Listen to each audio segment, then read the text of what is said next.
ቴዲ አፍሮ ወይንም አርቲስት ቴዎድሮስ ካሳሁን ሞክሼያችን ማለት ሐሙስ ዕለት ኢቶሪካ የሚባል ወይም በዛ ስም የሚጠራ አልበም የሙዚቃ አልበም ሊለቅ ዝግጅቱን ጨርሶ ጠብቁኝ እያለ ነው ያለው እና ሐሙስ ከመድረሱ በፊት ዛሬ ማክሰኞ ከአርትስ ቲቪ ጋር የጋዜጣዊ መግለጫ ለመስጠት የገባው ውል ነበር። ነገር ግን አርትስ ቲቪ ያንን እንዳያስተላልፍ ተከልክሏል። በዛም ምክንያት ቴዎድሮስ ካሳሁን ወይም አርቲስቱ ሊሰጥ የነበረው ጋዜጣዊ መግለጫ ሳይተላለፍ ቀርቷል። ይሄ የሆነው በመንግስት የደህንነት ሰዎች ምክንያት ነው። አስጠንቅቀው አስፈራርተው ይሄ ጋዜጣዊ መግለጫ እንዳይተላለፍ ብለው ነው። ዛሬ በጣም መነጋገሪያ ነበር። በእርግጥ ሰሞኑን መነጋገሪያ ነበር። አልበሙ የሚወጣበት ቀን ምክንያት አድርጎ አይ ቲንክ ለበዓል ነበር ሊወጣ የነበረው፣ ተራዝሞ ነው። ዛሬ ግን በበለጠ ሁኔታ የመንግስት አካላቶች እጃቸውን አስገብተው ጋዜጣዊ መግለጫ እንዳይሰጥ ሲከለከል በጣም መነጋገሪያ የሆነ ጉዳይ ነው። የተለያዩ አካላቶች እከሌ ነው በዚህ ምክንያት ነው እያሉ የራሳቸውን ሀሳብ አስተያየት ሰጥተዋል። እኛም ያንን እናደርጋለን። ጉዳዩ በእኛ እምነት ፖለቲካዊ ነው ብለን እናምናለን። ቴዲ አፍሮ ወይንም አርቲስት ቴዎድሮስ ካሳሁን ጋዜጣዊ መግለጫ እንዳይሰጥ የተከለከለበት ምክንያት ፒውር ፖለቲካል ምክንያት ነው። ከዛ ውጭ የሆነ ነገር የለም። እነሱን እንነግራቸዋለን። እንደውም ከዛም በላይ ከፍ አድርገን እናየዋለን። 3 ምክንያቶች ናቸው ቴዲ አፍሮ እንዲከለከል የሆነው ብለን እናምናለን። አንደኛው ግለሰባዊ ጉዳይ ነው ብለን እናምናለን። ግለሰባዊ ጉዳይ ነው፣ ነገር ግን ከፖለቲካ ጋር የተያያዘ። ሁለተኛ ከብልጽግና የአመራር ዘይቤ ጋር የተያያዘ። ሶስተኛ ከብልጽግና እንደውም ከምለው ስፔሲፊክ ላድርገው የተከለከለው በጠቅላይ ሚኒስትሩ ቴዲ አፍሮ ጋዜጣዊ መግለጫ እንዳይሰጥ ክልከላ የታዘዘው በጠቅላይ ሚኒስትሩ። አርትስ ቲቪም የከለከለው ጠቅላይ ሚኒስትሩ ባወረዱት ባስተላለፉት ትዕዛዝ መሰረት ነው። እታች ያለው የደህንነት ሰዎች የጠቅላይ ሚኒስትሩን ትዕዛዝ ተቀብለው ነው ሄደው አርትስ ቲቪ እንዳያስተላልፍ ማስፈራሪያ የሰጡት፣ ማስጠንቀቂያ የሰጡት። ከጠቅላይ ሚኒስትሩ ጋር የተያያዘ ነው። 1 2 እሳቸው ከሚከተሉት የአመራር ዘይቤ ጋር የተያያዘ ነው። 2 3 ከእሳቸው የፖለቲካ ፍላጎት እና ከእሳቸው የፖለቲካ ስጋት ጋር የተያያዘ ነው። እነዚህን ነገሮች እናብራራለን። ከዛን መከልከሉ ደግሞ ምን ያመላክታል? ፖለቲካዊ አንድምታውን ነው እኛ የምናየው። ምን ያመላክታል የሚለውን እሱንም እናያለን። ነገር ግን ወደዚህም ብታደርጉት ወደዛም ብታደርጉት ቴዲ አፍሮ ጋዜጣዊ መግለጫ እንዳይሰጥ የተደረገው ከፖለቲካ ፍላጎት ጋር የተያያዘ ነው። ሌላ ከፖለቲካ ውጪ ሆነ ምክንያት ያለ የኛ ጉዳይ ነው ልላችሁ ፈልጌ ነው። በዛ አይነት መረዳት ውስጥ ሆናችሁ ተከታተሉ። አንዱ ከጠቅላይ ሚኒስትሩ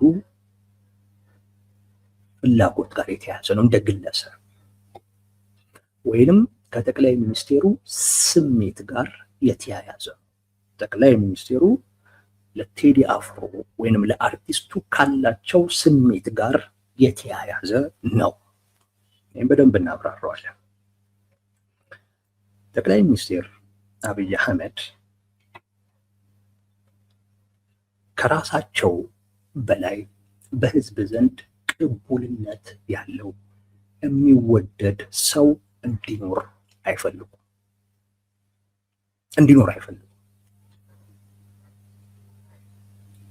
በብዙዎች መለኪያ እሳቸውም እንደሚያምኑት ይሄ አርቲስት ቴዲ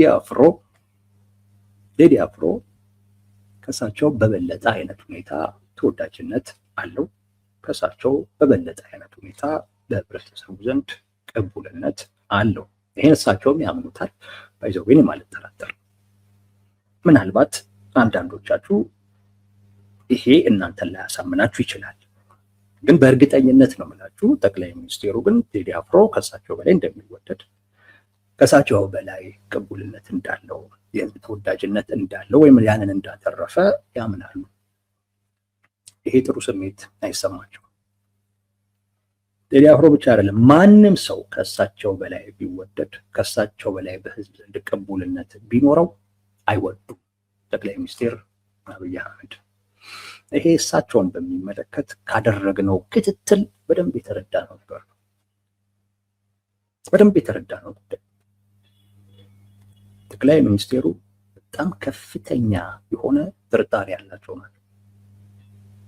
በጣም ከፍተኛ የሆነ ጥልቅ የሆነ ስጋት እና ፍርሃት ያለባቸው ሰው ናቸው። የፖለቲካ ሳይንቲስቶች ይህንን ጉዳይ ፖለቲካል ፓናሮያ ይሉታል። በጣም ተጠራጣሪ ስትሆን፣ የሆነ ሰው ከአንተ በላይ ሲወደድ፣ የሆነ ሰው በጣም ዝነኛ ሲሆን፣ ቅቡልነት ሲያገኝ መፍራት፣ መስጋት፣ መጠራጠር እና ይሄ ነገር ዝናንም ስልጣንንም መቆጣጠር እንዲፈልጉ ያደርጋቸዋል። ወደ ስልጣን የመጡ አካባቢ ላይ ዝናንም ስልጣኑንም ለመቆጣጠር ያደርጉት የነበረውን እንቅስቃሴ በደንብ አድርጋችሁ እዩት። ጠቅላይ ሚኒስቴሩ በየዘርፉ በተለያዩ ሙያዎች ውስጥ አንቱ የሚባሉ ወይም በጣም ስም ያተረፉ ታዋቂ የሚባሉ ሰዎች ጋር ውይይት ያደርጉ ነበር። በጣም ያቀርቡ ነበር። በወቅቱ ቴዲ አፍሮንም ለማቅረብ ፍላጎት ነበር፣ ምንም ጥያቄ የለውም ይሄ ነገር። ግን ቴዲ አፍሮ ከዚህ ውጪ ነበር። ያን ያደርጉት የነበረበት ዋነኛው ምክንያት አሁን ካልኳችሁ ፖለቲካል ፓናሮያ ከሚባለው በጣም ከባድ ፍርሃት፣ ስጋት እና ተጠራጣሪነት ከዛ የሚመነጭ ነው። እነዚህን ሰዎች በማቅረብ እና ስለሳቸው ጥሩ ነገር እንዲናገሩ በማድረግ ጠቅላይ ሚኒስቴሩ ይሄ ግለሰባዊ አምልኮ የሚባለው ወይንም ከልት ኦፍ ፐርሰናሊቲ የሚባለውን መገንባት ይፈልጋል። ስለዚህ ያቀርቧቸዋል እና ስለሳቸው እንዲናገሩ ያደርጋሉ። ይሄን ያላደረገ አርቲስት አታገኙ። ይሄን ያላደረገ አርቲስት ፈልጋችሁ አታገኙ። ይሄን ያላደረገ በፖለቲካው ዘርፍ ላይ ያለ ልሂቅ አታገኙ። መጀመሪያ አካባቢ ይሄን ያላደረገ አርቲስት ማነው አትሌት አታገኙ። ይሄን ያላደረገ የሃይማኖት አባት አታገኙ። ይሄን ያላደረጉ በተለያዩ ሙያዎች ውስጥ አንቱ የሚባሉ ሰዎችን አታገኙ። ከተለያዩ በሙያው ዘርፍ ላይ ከነበሩ አካላቶች ጋር እየሰበሰቡ ትምህርት የሚሰጡበት ስልጠና የሚሰጡበት ነው። ከታስተውሱ እነዛን ሰዓት እያንዳንዱ የሚታወቅ ሰው እየወጣ ስለሳቸው እውቀት፣ ስለሳቸው ቪዥን፣ ስለሳቸው ያወራ ነበር። ጠቅላይ ሚኒስቴሩ በዛ የራሳቸውን ከልት ኦፍ ፐርሰናሊቲ ሲገነቡ ወይም የራሳቸውን ግለሰባዊ አምልኮ ሲገነቡ ወይም ዝና ሲገነቡ በዛ እንድረው በጣም ከፍ ያለ ዝና ሲገነቡ at the same time እነዚህን ልሂቃን እነዚህን ታዋቂ ሰዎች ደግሞ ያጸዱ ነበር። እሳቸውን ሲገነባ አንድ ታዋቂ ሰው ጠቅላይ ሚኒስቴሩ እንዲህ ናቸው። ክንፍ ሁሉ እኮ ሲል የነበረ አርቲስት እናውቃለን አይደል? ክንፍ ያላቸው ሁሉ ይመስለኛል እስከመባል ተደርሷል እኮ። ምን ዋጋ አለው? መሪ ሲመጣ ህዝብ እኮ ጠፋ የተባለበት ወቅት እኮ ነው። ያን የምታስታውሱ ከሆነ በቃ ይሄንን ያለ አንድ ታዋቂ ሰው ከዛ በኋላ ለህዝቡ አማራጭ አይሆንም። ህዝቡም በቃ ጠቅላይ ሚኒስቴሩን በጣም አግዝፎ የማየት አይነት ነገር ውስጥ ይገባል። ያም ባለሙያ፣ ያም አርቲስት፣ ያም አትሌት የህዝቡ ወገን ወይንም ህዝቡ የኔ የሚለው አካል አይሆንም። በቃ ያገዛዙ ወይንም የዛ ገዢ ቡድን ተደርጎ ይወሰዳል። እሱን ነው ይሄ ኤሊት ፐርጂንግ ይሉታል። ልሂቃንን የማጽዳት ጉዳይ ማለት ነው። እና በወቅቱ ስለ ጠቅላይ ሚኒስትሩ እየተናገረ ነጥብ ያልጣለ ሰው የለም። ነጥብ ያልጣለ ሰው የለም። ከዛም በኋላም ቢሆን ነው የምላቸው አደባባይ ላይ እንዲናገሩ እያደረጉ በጣም በተለይ ደግሞ በተወደዱ ጊዜ ደግሞ ተቃዋሚዎቻቸው እንዲናገሩ ደግሞ እያደረጉ እነሱንም ፐርጅ ሲያደርጉ ነበር። ኤሊት ፐርጂንግ የሚባል እና ብቸኛ የሆነው ሰው ጠቅላይ ሚኒስትሩ ብቸኛ በቃ ህዝብ የኔ የሚላቸው ብቸኛ የመሆን ፍላጎት ይሄ ቅድም ካልኳችሁ ስጋት፣ ቅድም ካልኳችሁ ፍርሃት፣ ዝናንም ስልጣንንም መቆጣጠር አለብኝ ከሚል ፍላጎት የሚመነጭ ነው። ፖለቲካል ፓናሮ ያዩታል የሙያው ሰዎች። ቴዲ አፍሮ እዚህ ውስጥ አታገኙትም። የለም። ቴዲ አፍሮ በዛን ወቅት ከጠቅላይ ሚኒስቴሩ ይሸሽ ነበር። በግልጽ አልደገፋቸውም፣ እንደሌሎቹ በግልጽም አልተቃወማቸውም። የራሱን ስፍራ ግን ይዞ ቆይቷል። ጠቅላይ ሚኒስቴሩ በጣም ሞክረዋል፣ ግን አልተሳካም። በዛ ምክንያት ቴዲ አፍሮ ላይ የያዙት ቂም አለ። በዛ ምክንያት ቴዲ አፍሮ ላይ የፈጠሩት ጥላቻ አለ። ይሄ ግልጽ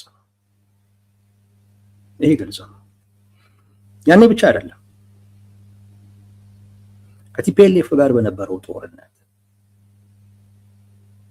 ዘመቻ ለህሉና ነው የህሉና ዘመቻ በሚባለው ወቅት ላይ ሻሽ አስሮ ያልዘመተ አርቲስት አታገኙ። እዛ ውስጥ ብትፈልጉ ቴዲ አፍሮ የለም። ስላልተጠየቀ አይደለም፣ ስላልተፈለገ አይደለም፣ እሱ ራሱ ስላልፈለገ። ይሄ አደባባይ ሀቅ። ጠቅላይ ሚኒስቴሩ በዚህ ምክንያት የፈጠሩት ጥላቻ አለ፣ ያዳበሩት ቂም አለ። ቴዲ አፍሮ ጋዜጣዊ መግለጫ እንዳይሰጥ የከለከሉት ጠቅላይ ሚኒስቴሩ ናቸው። የከለከሉበትም ምክንያት አሁን እንዳልኳቸው ለሳቸው አልመች ብሎ ስለተገኘ ነው። በወቅቱ ከሌሎች ተለይቶ የራሱን ስፍራ ጠብቆ ስለቆየ ማነህ አንተ ከሚል በዚህ ምክንያት ማንኝ ብሎ ነው የሚያስበው ብለው ነው ጠቅላይ ሚኒስትሩ። ማንም እየመጣ ስለኔ ክንፍ ሲያወራ፣ ስለኔ እንደዚህ ሲል፣ ስለኔ እንደዚህ ሲቀኝ ሲገጥም ምን ሲል እሱ ማን ስለሆነ ነው ተብሎ የተያዘበት ቂም አለ። አንዱ ምክንያት ከጠቅላይ ሚኒስቴሩ ፍላጎትና ስሜት ጋር የተያያዘ ነው የጋዜጣዊ መግለጫው ክልከላ። ስለዚህ እሳቸው ናቸው፣ ሌላ ማንም አያዝም። ይሄ ማንም ደፍሮ አያደርግም። ታች ላይ ያለ ባለስልጣን ማንም ይሄን ሊያደርጉ የሚችሉት ጠቅላይ ሚኒስቴሩ ናቸው። እሳቸውም ነው ያደረጉት። ያደረጉበትም ምክንያት አሁን ያልኳችሁ ለእሳቸው ፍላጎት አልመች በማለቱ ከዛ ጋር ተያይዞ በፈጠሩት ጥላቻ በያዙት ቂም በዛ ምክንያት አንድ ሁለት ከአመራር ዘይቤያቸው ጋር የተያያዘ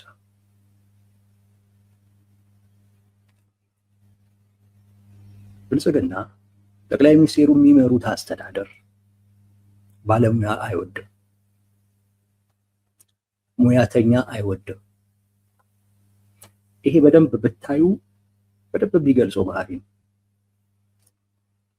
ሙያተኛ አይወድም፣ ምክንያቱም ሙያተኛ አይመችም። ሙያውን የሚያከብር ሰው አይመቻቸውም። ሙያውን የሚያከብር ሰው ሙያዊ ግዴታውን ነው የሚወጣው። ጠቅላይ ሚኒስቴሩ ሙያዊ ግዴታውን ከሚወጣ ሰው ይልቅ ለሳቸው ታማኝነትን የሚያሳይን ሰው ይመርጣሉ። ጠቅላይ ሚኒስቴሩ ቅድሚያ ሜሪት ሳይሆን ሎያሊቲ ተአማኝነትን የሚያስቀድሙ ናቸው። አጠገባቸው ያሉ ታዋቂ ሰዎችን በሙሉ ታይባቸው ለጠቅላይ ሚኒስቴሩ ታማኝ ናቸው። አሁን ቴዲ አፍሮ ላይ አንዳንድ አርቲስቶች፣ የኪነ ጥበብ ሰዎች ሲዘምቱ አይቻሉ። ዘፋኝ የሆኑ ሙዚቃ አቀናባሪ ምናምን የሆኑ ሰዎች በግልጽም ይሁን በዞር ባለ አይነት መልኩ አርቲስቱን ለመሸቆጥ ሲሞክሩ አይተናል። እነዚህ ሰዎች አትፍረዱባቸው፣ ታማኝነታቸውን እያሳዩ ነው። ጠቅላይ ሚኒስትሩ እሱን ነው የሚፈልጉት፣ ሙያተኛ መሆንን አይደለም። ለሙያው ታማኝ የሆነ ሰውማ፣ ሙያዊ ስነ ምግባሩን የሚጠብቅ ሰውማ ግዴታውን ይወጣል። ግዴታውን የሚወጣው ጠቅላይ ሚኒስትሩን ኖ በማለትም ከሆነ ያንን ለማለት ይደፍራል። ጠቅላይ ሚኒስትሩ እሱን አይፈልጉም። ከሙያ ይልቅ የእሳቸውን ፍላጎት የምታስፈጽም ለእሳቸው ታማኝ እንድትሆን ነው የሚፈልጉት። ይሄ የብልጽግና ባህሪ ነው። ነገራችን የብልጽግና ባህሪ ነው። ምሁር ጠል ነው ምናምን ሲባል የነበረው ከዚህ አኳያ ነው። አሁን እያንዳንዱ እዛ አለ የምትሉት ምሁር፣ እዛ አለ የምትሉት ባለሙያ፣ እዛ አለ የምትሉት ታዋቂ ሰው ለዛ አይነት ስነ ምግባር ለሙያው ሲገዛ፣ ከዛ ባፈነገጠ አይነት መልኩ ሁሉ ለጠቅላይ ሚኒስትሩ ያላቸውን ተአማኝነት ለማሳየት ሲጋጋጡ ነው የምትሉት። ይሄ ከምንም የመጣ አይደለም። የጠቅላይ ሚኒስትሩ ፍላጎት ምን እንደሆነ ስለሚያውቁ ሽንገላ ይወዳሉ፣ መንቆለጳጳስ ይወዳሉ። ቴዲ አፍሮ ለዚህ አልተመቸው።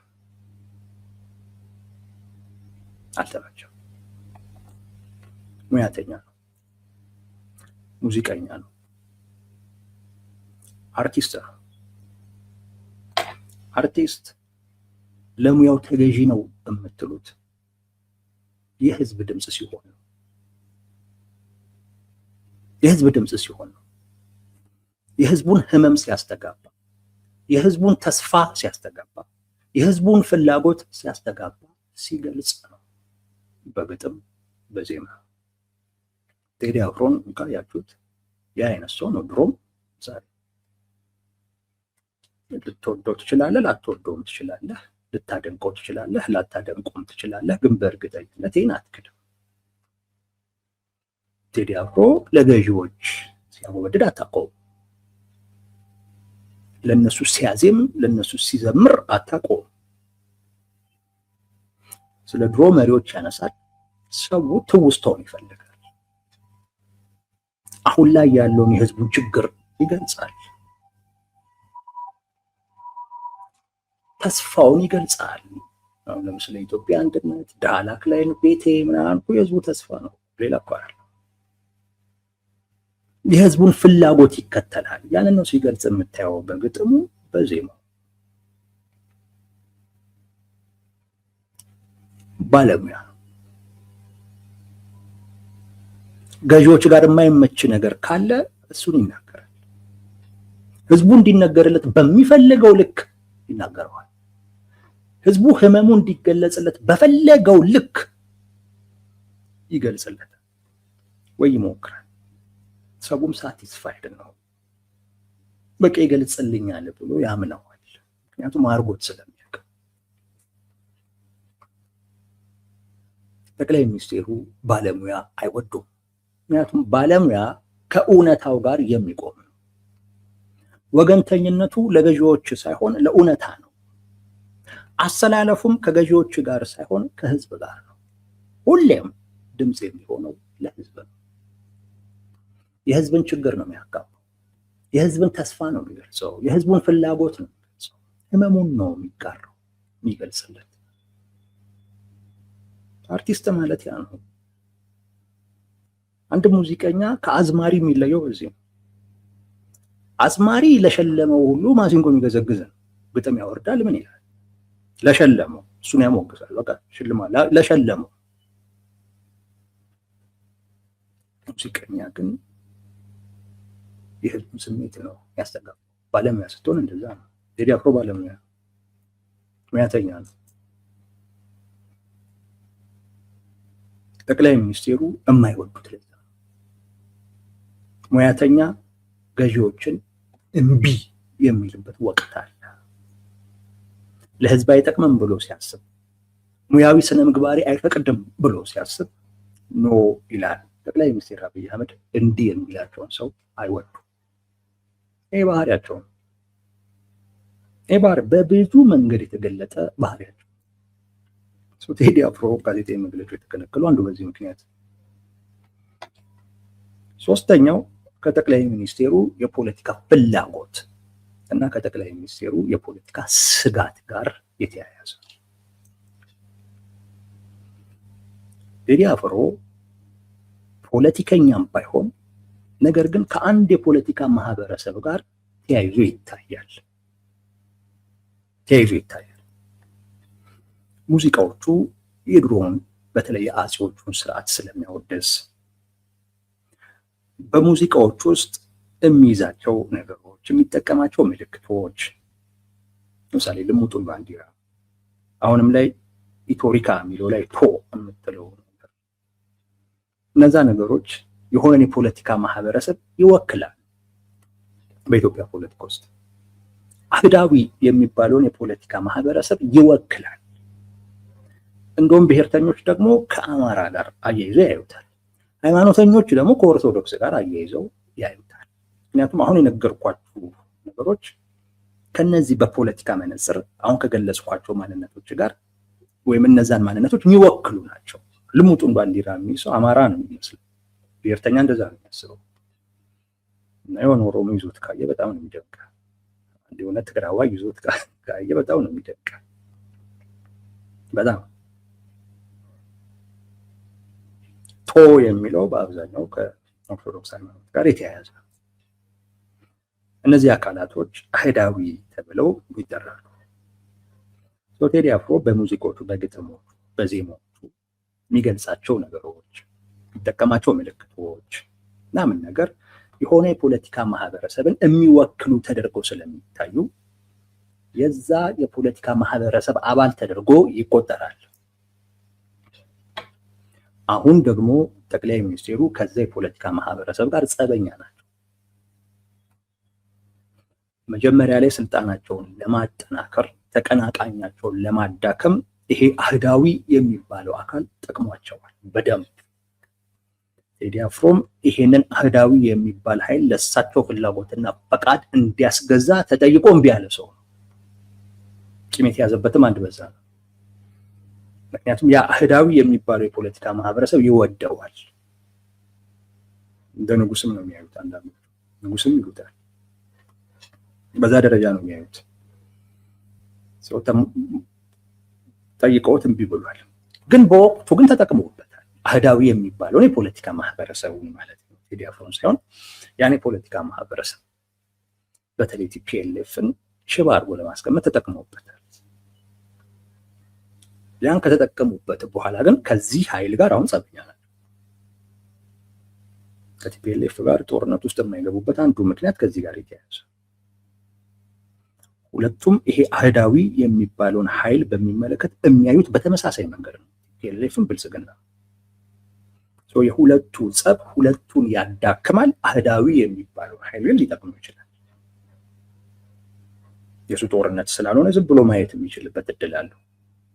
እና አንዱ ከቲፒኤልኤፍ ጋር ጦርነት ውስጥ የማይገቡበት አንዱ ምክንያት ከዚህ ጋር የተያያዘ ነው። ወደ መንገድ ልንከራችሁ ብዬ ቴዲ አፍሮ የዚህ አህዳዊ የፖለቲካ ማህበረሰብን የሚወክል ሰው ተደርጎ ይቆጠራል። አሁን ይሄ ሰው ሙዚቃ ሊያወጣ ነው። ስለዚህ የሚያወጣቸው ሙዚቃዎች ዞሮ ዞሮ ይሄ አህዳዊ የተባለውን አካል ትንሽ መፋዘዝ ውስጥ ነው ያለው። መነቃቃት ይፈልጋል። አሁን ላይ ትንሽ የሚያንቀሳቅሰው ነገር ይፈልጋል። የቴዲ አፍሮ ሙዚቃ ደግሞ ይሄንን አካል በቃ ምንም ይዝፈን ምንም ቴዲ አፍሮ አካል ይንቀሳቀሳል፣ ይወዛወዛል፣ የሚታወቅ ነው፣ ይነቃቃል እያልኳቸው። ቴዲ አፍሮ ምንም ቢዘፍን በቃ ለኔ ነው ብሎ ነው የሚቆጠው። ይሄንን አካል ሊያነቃንቅ ነው። ጠቅላይ ሚኒስቴሩ ደግሞ አሁን ይሄ አካል እንዲንቀሳቀስ አይፈልጉም። አሁን ባለው መፋዘዝ ውስጥ እንዲቆይ ነው የሚፈልጉት፣ በአብዛኛው አዲስ አበባ ላይ ማለት ነው። ይሄ ኃይል አሁን የቀረው አዲስ አበባ ላይ ነው። በፊት ላይ ሰፊ መሰረት ነበረው። አማራ ክልል ላይ ነበረው፣ ደቡብ ላይ ነበረው፣ በጣም ሰፊ መሰረት ነበር። እንደው በክልል ደረጃ እንኳን እንከፋፍለው ብንል ኦሮሚያን ሙሉ ለኦነግ ብንሰጠው፣ ትግራይን ሙሉ ለቲፒኤልኤፍ ብንሰጠው፣ አማራ ክልል ላይ ደቡብ ክልል ላይ ምናምን አለው በደንብ። አፋር ላይ በደንብ ሰፊ መሰረት አለው። አሁን ላይ ከሁሉም አካባቢ አዳክመነዋል ብለው ያስባሉ፣ ግን አዲስ አበባ ላይ ግን አለ። ይሄ ኃይል አለ። ምን ብሎ ፈዞ ግን ጠቅላይ ሚኒስትሩ እርግጠኛ ናቸው የቴዲ አፍሮ ሙዚቃ ይሄንን አካል ያንቀሳቅሰዋል። እሱን ፈዞ እንዲቀመጥ ይፈለጋል። በዛው ጋዜጣዊ መግለጫውን ብቻ ሳይሆን አይሮን ሙዚቃውን ሁሉ ሊከለክሉት ይችላሉ። ምናልባትም ከዛም ባለፈ አይነት መልኩ እስከ ማሰርም ሊደርሱ ይችላሉ፣ አይታወቅም። አንዱ ይሄ ፍላጎት አለ። ይሄንን አካል ጸጥ ለጥ ብሎ ደንዝዞ እንዲኖር ይፈልጋሉ። አዲስ አበባ ላይ ያለ አህዳዊ የሚባለው አካል ሌሎች አካባቢዎች ላይ አስገብረውታል፣ ጸጥ ለጥ አድርገውታል በተለያየ አይነት መንገድ። አዲስ አበባ ላይ ግን በብዛት ነው ያለው። በተለያየ አይነት መንገድ ቢገፉትም የሚያልቅ አይነት አይደለም አዲስ አበባ ላይ ያለው። ከሌላም አካባቢ አምጥተው ቢያስገቡ ከሌላ አካባቢ የመጣውም ይቀየራል። ተቸግረዋል። በጣም የተቸገሩት ተቀይሮ ከተሜ ይሆንባቸዋል እና አንዳንዱን እየዋጣ እየቀየረባቸው አስቸግረዋል። እሱም አልገፋ አልሄድም ብሎ አላልቀ ብሎ ተቸግረዋል። እና ይህንን አካል ፈዞ በፈዘዘበት አይነት ሁኔታ እንዲቀጥል ይፈልጋል። ከዚህ ፍላጎታቸው ጋር የተያያዘ ነው። ሁለተኛው ከስጋት ጋር የተያያዘ ነው። አጠቃላይ ሀገሪቱ ውስጥ ትልቅ ችግር አለ። ሁሌም ነው የምላችሁ፣ የማይቀር አመፅ አለ። የማይቀር የሚገነፍል የህዝብ ቁጣ በተለይ አዲስ አበባ ላይ አለ። ሌሎችም አካባቢዎች ቢያንስ ታጣቂዎች ምናምን ስላሉ ሰው ዝም ሊል ይችላል። ያው እነሱ እየታገሉ ነው ብሎ እነሱን በማገዝ ለነሱ ድጋፍ በማድረግ በስልታዊ ወይም ደበቅ ብሎ ለነሱ ድጋፍ በማድረግ ቁጣውን መግለጽ የሚችልበት እድል አለ። አማራ ክልል ላይ ያለው ለፋኖ፣ ትግራይ ላይ ያለው ለቲፒኤልኤፍ፣ ኦሮሚያ ውስጥ ያለው ለኦላ ለነሱ ድጋፍ እያደረገ ስለሚያደርግ አደባባይ መውጣት ራሱን ማጋለጥ ብዙ አይጠበቅበትም። ቁጣውን ቅሬታውን እነሱን በመደገፍ እየገለጸ ነው። እነሱ በሚያደርጉት እንቅስቃሴ በተወሰነ የመርካት ስሜት አለ። ተወጥተውልኛል የሚል ማለት ነው። አዲስ አበባ የለውም።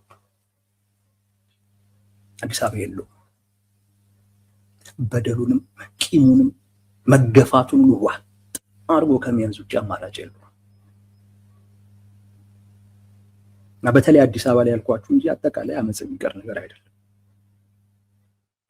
የቴዲ አፍሮ ሙዚቃ ይሄ ዋጥ ያደረገውን ብሶቱን ህዝቡ እንዲወጣ የሚያደርግ ነው። ይቀሰቅሰዋል፣ ቅድም ያነቃቋል እንዳልኳችሁ፣ አደባባይ ሊወጣ ይችላል፣ ሊያደፋፍረው ይችላል፣ ስሜቱን በዛ ሊገልጽ ይችላል፣ ተቃውሞውን በዛ ሊገልጽ ይችላል። ሙዚቃዎቹን በተለያየ አይነት መንገድ በመክፈት ለብልጽግና ያለውን ቅሬታና ተቃውሞ ማሳያ ሲምቦል አድርጎ ይጠቀመዋል። ሲምቦል አድርጎ አሁን ብልጽግና አዲስ አበባ ላይ ትልቅ ድጋፍ አለኝ የሚልህ ሰዎች ስለ ኮሪደር ልማት ምናምን እንዲያወሩ በማድረግ አሁን የአዲስ አበባ ሰው ቅሬታውን መግለጽ የሚችልበት ተቃውሞውን መግለጽ የሚችልበትን ሲምቦል ሊያገኝ ነው። አንድ ነጠላ ዜማ ልትሆን ትችላለች የቴዲ አፍሮ፣ አንድ ስንኝ ልትሆን ትችላለች። እሷን ወስዶ ወይ እሷን እየዘፈነ ወይ በእሷ እየጨፈረ ሊታይ ነው። ያ ማለት የአዲስ አበባ ህዝብ ያለበትን ህመም፣ ቅሬታ፣ ተቃውሞ፣ መገፋት በተጨባጭ ሊያሳይ የሚችልበት አደባባይ መውጣት እኮ አይጠበቅበትም፣ ማመፅ እኮ አይጠበቅበትም። ለምሳሌ ነገራችሁ በኢህአዴግ ጊዜ በ17 መርፌ የጠቆሙ ቁንጣ ምናምን የምትል ዘፈን አለችው አርቲስት ቴዎድሮስ ካሳሁን። ህዝቡ እሷ ስትከፈት ይላል፣ በቃ ይጨፍራል፣ ማንም ሰው ይገባዋል። በወቅቱ የነበረውን ቲፒኤልኤፍን በዛ የሚለው ሰው ተቃውሞን እየገለጸ እንደሆነ ማለት ነው። አሁን የአዲስ አበባ ሰው ተቃውሞን መግለጫ ሊያገኝ ነው። ያ ማለት በአዲስ አበባ ላይ ብልጽግና ምን ያህል ተቀባይነት አለው ወይንስ የለውም የሚለውን ልናይ ነው። ተውት አመፅ መውጣት ነው የምላችሁ። ከዛም ሊያልፍ ይችላል። አሁን ግን ልናይ ነው። ቢያንስ ይሄ በፍጹም እንዲሆን አይፈቅድም። እቺማ ብልጽግናን የተናገረባት ነች ብሎ ሰው የወሰዳትን ነገር እሷን ሙዚቃ በደንብ በመደጋገም አጩሆ በመክፈት በሷ በመጨፈር በሷ በመደሰት ብልጽግና ላይ ያለውን ተቃውሞ የሚገልጽበት ምልክት ሊያገኝ ነው። ያ ምን ሊፈጥር እንደሚችል አይታወቅም። መነቃቃት ይፈጥራል። እንዴ ይሄ ሁሉ ሰው ይሄን ያክል በሶተኛ ነው እንዴ? ይሄ ሁሉ ሰው ይሄን ያክል ህመምተኛ ነው እንዴ? ይሄ ሁሉ ሰው ለካ ቅሬታውን ውጦ አምቆ ኖሯል ለካ ልንል ነው። ማንም ሊል ነው ይሄን። ያ ለሌላ አመጹን ሊያደፋፍራል። አሁን ምልክት ልትገኝ ልክ እንደ በ17 መርፌ የጠቆመ ቁምጣ እንደምትለው ልክ እንደዛች አይነት አንድ ምልክት ብልጽግናን መቃወሚያ ሊያገኝ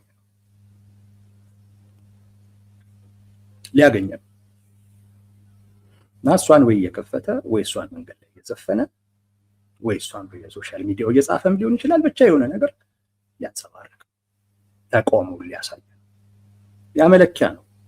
አዲስ አበባ ላይ ብልጽግና ያለውን ተቀባይነት መለኪያ ነው። ሰው ሊታይ ነው፣ ሊጋለጥ። ይህን በፍጹም አይፈልግም። የሚታየው ተቃውሞ የሚገለጠው ተቃውሞ ሰውን አደፋፍሮት አመፅም ሊያስወጣው ይችላል። ስለዚህ ምን አደረገ? ከለከለ ጋዜጠኞች። ምናልባት ሙዚቃውንም ሊከለክል ይችላል፣ አናውቅም። ምናልባት አርቲስቱንም ሊያስሩት ይችላል፣ አናውቅም። ግን ቴዲ አፍሮ ለዚህ ብሶተኛ ህዝብ ብሶቱን የምትገልጽ የሆነች ስንኝ ሊሰጠን አንድ እኮ ነው የሚፈለገው። የሆነች ስንኝ በቂ ነች። እሷ ከተገኘች አልበሙ ምርጥ ነው የሚባለው። በቃ አሁን ከቴዲ አፍሮ የሚጠበቀው እሷ ብቻ ነች። በነገራችን ሰው ብሶቱን የሚገልጥባትን አንዲት ስንኝ ቴዲ ደግሞ ከዛም በላይ መስጠት እንደሚችል ያሳየው ጉዳይ ነው። ብልጽግና ይሄን ያውቃል። ስለዚህ ምን ይሏል? ይከለክሏል። ምናልባትም እስከ ማሰር ሊደርስ ይችላል፣ አይታወቅም። ብልጽግና ቅድም እንዳልኳችሁ ምን አይነት ሰው ነው አልኳችሁ? ማነው? ምን አይነት አገዛዝ ነው ወይም ምን አይነት ቡድን ነው? ጠቅላይ ሚኒስቴሩ የሚመሩት ነው። በቃ ብልጽግና እሱን ባህሪ ወረሰ ነው። ጠቅላይ ሚኒስቴሩ ባህሪ ነው። ሀገራችን ላይ እዛ ውስጥ ምንም የተቀላቀለ ሌላ ባህሪ የለም። ብልጽግና ውስጥ ያለው ባህሪ ያሳቸው ነው። እዛ ውስጥ የሳቸው ባህሪ ነው ያለው። እዛ የገባ በሙሉ ለዛ ባህሪ ተገዝቶ መኖር ነው። ሌላ ምንም ዕጣ ፈንታ የለውም። ተጠራጣሪ ነው፣ ፈሪ ነው። እኔ እንደውም ብዙ ጊዜ ደንባራ ነው የምለው። ማለት በጣም ከፍ ያለ ድንብር ነው የሚለው የሆነ ነገር ሲመጣ ኮሽ ሲል ድንብር የሚለው። አሁን እንግዲህ ሰው ቅሬታውን የሚገልጽበት የሆነች ስንኝ ሊያገኝ ነው፣ ሊሰጠው ተብሎ እንግዲህ ፍርሃት ውስጥ ተገብቷል። ሲዘምቱበት እያየሁ እስከ ማሰርም ሊደርሱ ይችላሉ የምላችሁም ለዛ ፈሪ ስለሆነ ደካማ ስለሆነ ብልጽግና ጅም እነዚህ ነገሮች ምክንያት የሚፈልጉ አይደለም። በአደባባይ የታወቁ ተጨባጭ የሆኑ ሀቆች ናቸው።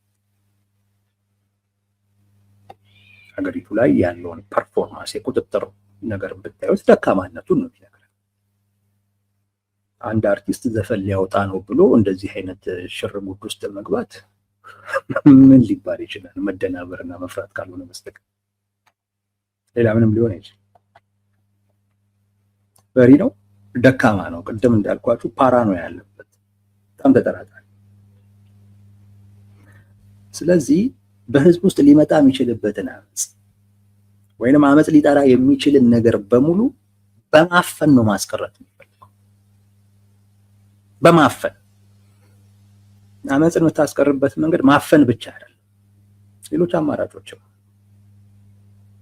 ማባበል፣ ኮኦፕቴሽን ይሉታል። ማባበል ለምሳሌ የህዝቡን ችግር ሊቀርፉ የሚችሉ ለውጦችን ማድረግ፣ ሰውን ሰብስበ ማነጋገር፣ የደሞዝ ጭማሪ ሊሆን ይችላል። አንዳንድ የሰውን ህይወት ሊያሻሽሉ የሚችሉ ኢኮኖሚያዊ ነገሮችን ቃል መግባት ሊሆን ይችላል።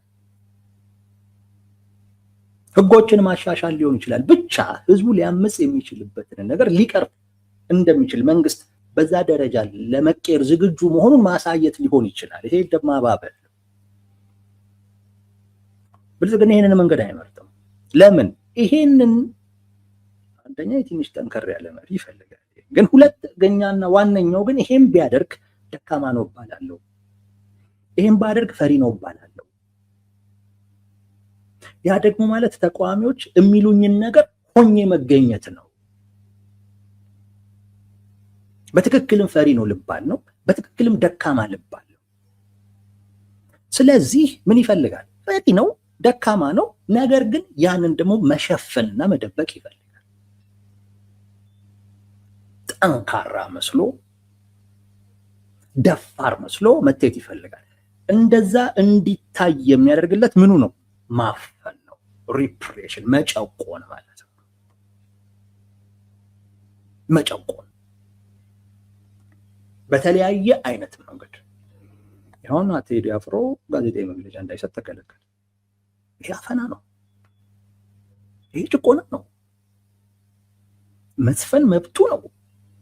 ጋዜጣዊ መግለጫ መስጠት መብቱ ነው። የፈለገውንስ ቢዘፍን መብት እኮ ነው።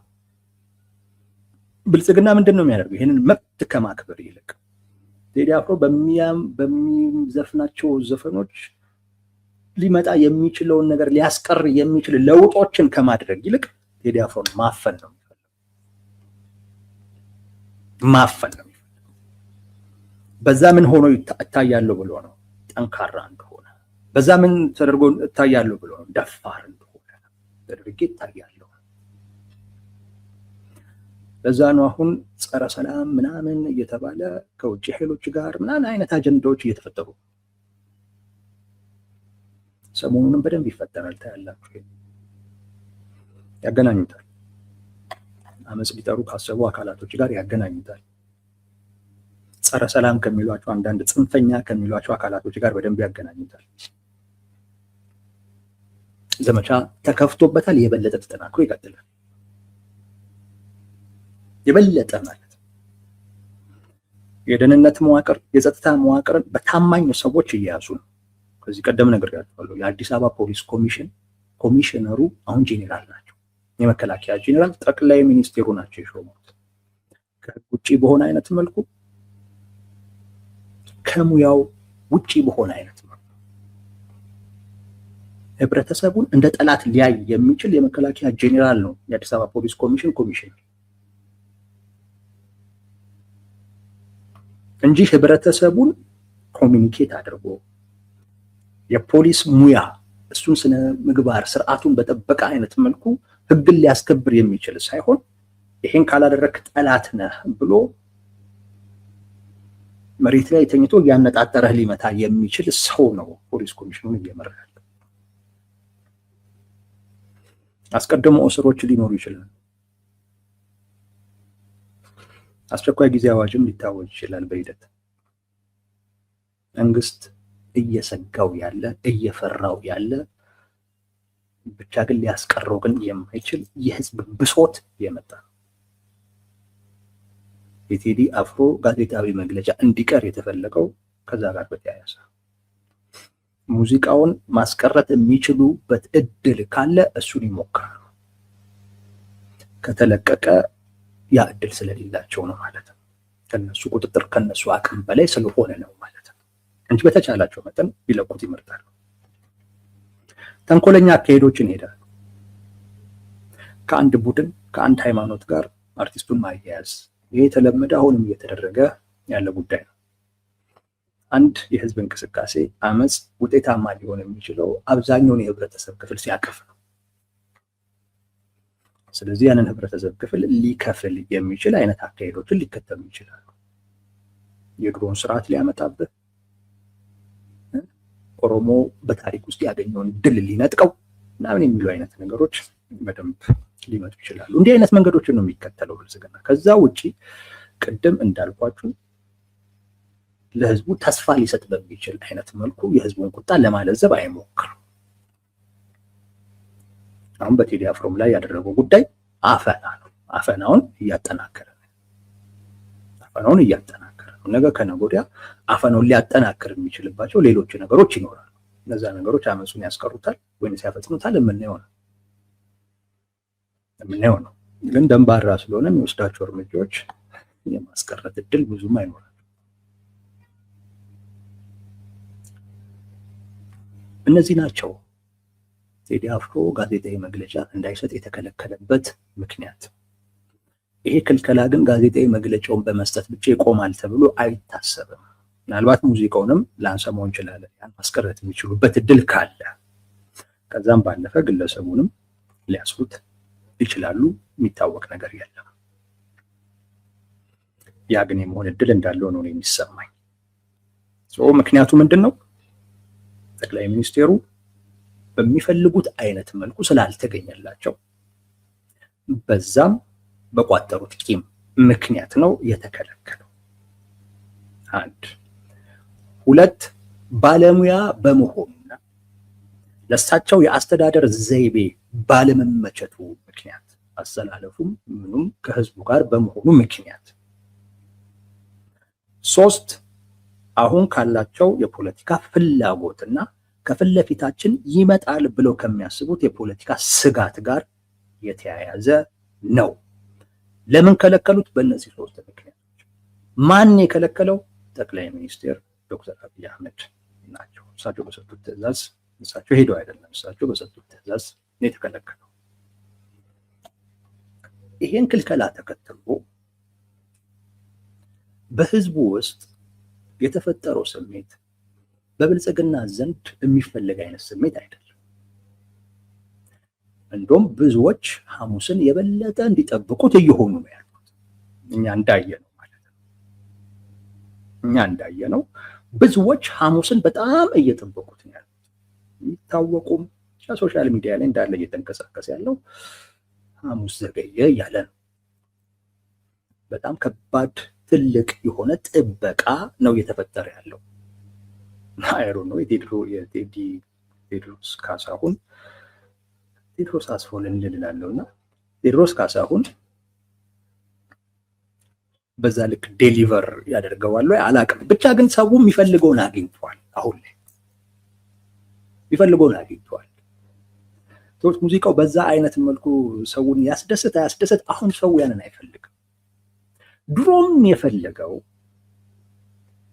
ብልጽግና ሲፈራ ሲደናበር ማየት ነው።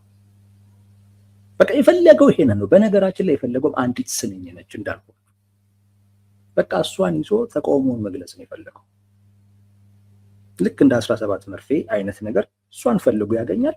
ብልጽግና ላይ ያለውን ብሶት፣ ቅሬታ፣ ተቃውሞ በሚገልጽባት ምልክት ትሆናለች ማለት ምልክት ትሆናለች። ያኔ ታስታውሱ ከሆነ ሰልፍም ሲወጣ ምንም ሲባል በ17 መርፌ ምናምን ይባል ነበር።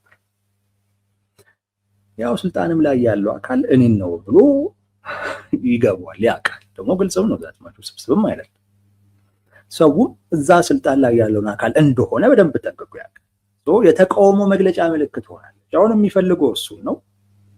ከዛ ውጭም እንዳልኳችሁ ብልጽግና ሲፈራ ሲደናበር ማየት ነው። እሱንም አግኝቷል። አሁን ሲፈራ ሲደናበር አግኝቷል። በጣም ከባድ የሆነ መነቃቃት ውስጥ ነው አሁን ሰው ያለው። ብልጽግና የሚፈልገውን አይነት ውጤት በመከልከሉ ምክንያት አላገኘም። እንደውም አንዳንድ ሰዎች ኢቭን አድናቂዎቹ ያልሆኑ ምናልባትም የማይወዱት ሰዎች ከሰብአዊነት በመነሳት መብቱ አይደለም እንዴ? ለምን ይገፋል? አንወደውም፣ የኛም ነው ብለን አናስብም። ነገር ግን መብቱ አይደለም። ለምን እንዲደረጋል ሲሉ ያዩዋቸውም ሰዎች አሉ። መንግስት በሚፈልገው አይነት መልኩ አላገኘም። የመንግስት ክልከላና እሱን ተከትሎ በህዝቡ ውስጥ የተፈጠረው ጥበቃ በህዝቡና በመንግስት መካከል ስላለው ግንኙነት፣ ፖለቲካዊ ግንኙነት በደንብ ይነግረናል። ዋናውም ጉዳይ ይሄ በደንብ ይነግረናል። ህዝቡ ብልጽግና የወደደውን ይጠላል፣ ብልጽግና የጠላውን ይወዳል። ህዝብና መንግስት በተቃራኒ ነው የቆሙት። ይሄን በደንብ ያሳያል። በደንብ ነው የሚያሳየው። ይሄ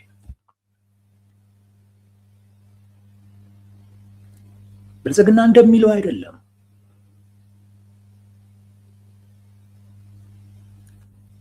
ህዝቡ ለብልጽግና ጀርባውን መስጠቱን ያሳያል።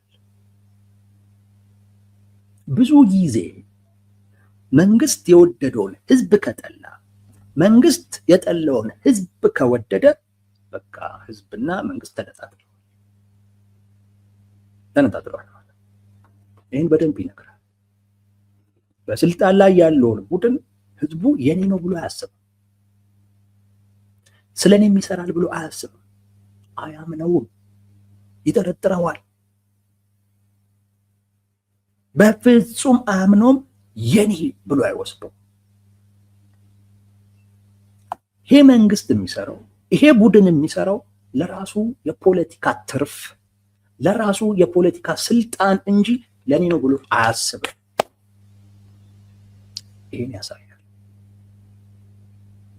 ይሄን ያሳያል። የህዝቡን አረዳድ ያሳያል።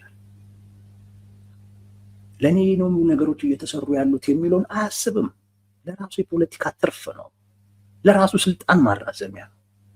ይህ መንግስት ለኔ የቆመ አይደለም፣ ይህ ቡድን የኔ አይደለም እያለ ነው ያለው።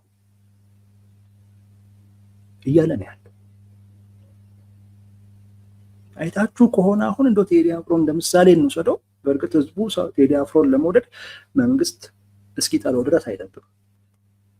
በስራዎቹም ይወዱታል። ብዙ ወዳጆች አሉት። አንዳንዶቹ እስከ ማምለክም ነው የሚደርሱት። በነገራችን ላይ በዛ ደረጃ የሚወዱት ሃርድ ኮር ደጋፊዎች እንዳሉት አውቃለሁ። ግን አይታችሁ ከሆነ ብልጽግና ሲፈራ ሲደናበር በቃ ደስ ይለዋል። ለምን? ህዝብና ብልጽግና ለየቅል ናቸው።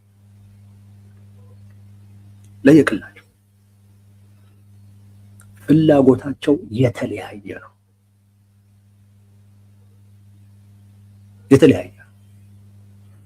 የመንግስት ፍላጎት የራሱን ስልጣን ማራዘም ነው ብሏል ህዝቡ።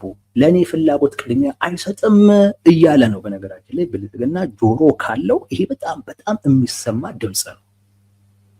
እኔ ሶሻል ሚዲያውን ሳየው ዛሬ የሰማሁትኝ ድምፅ ይሄ ነው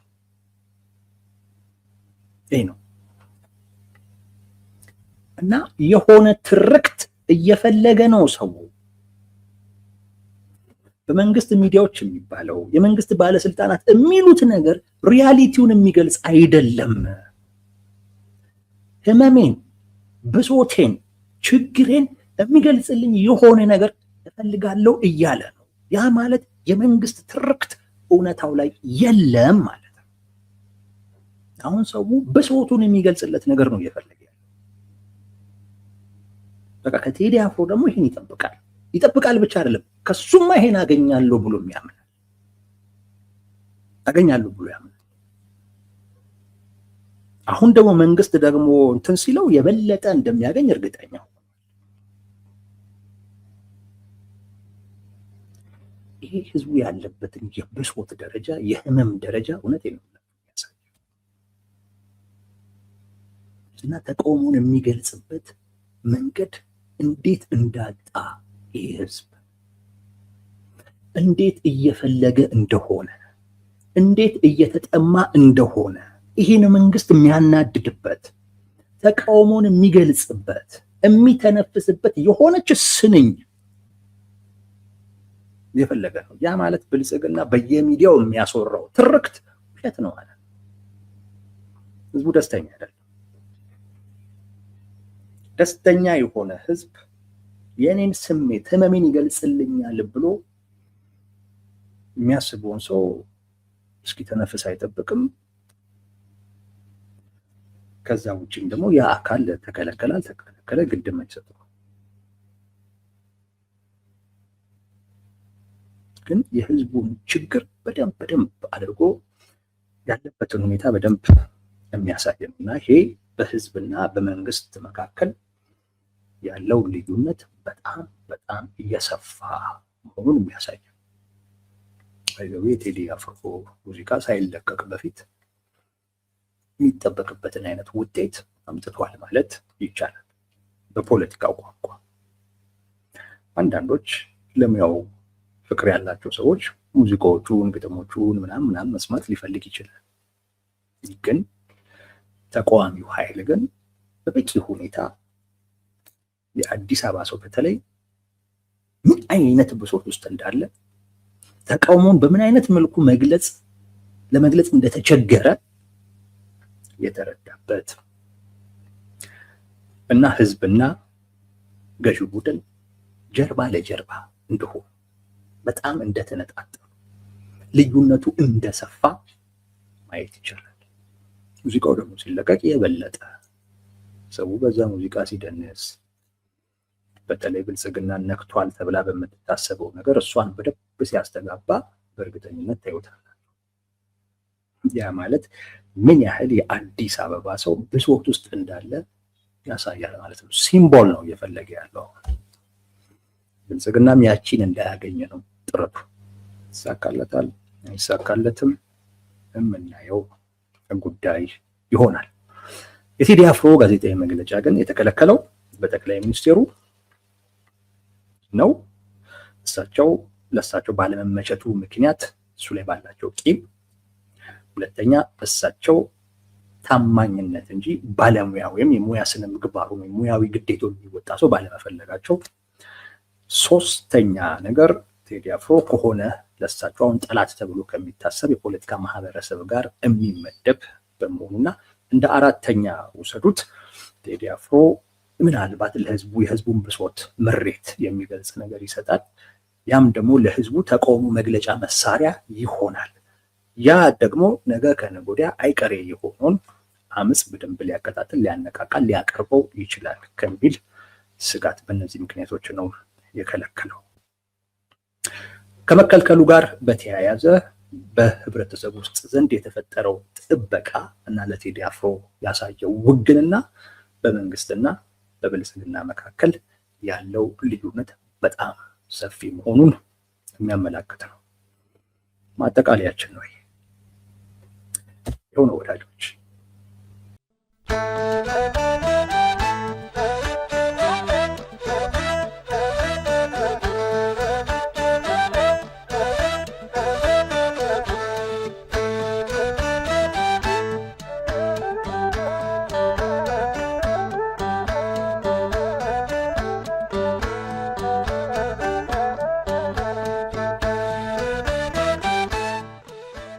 Dios será.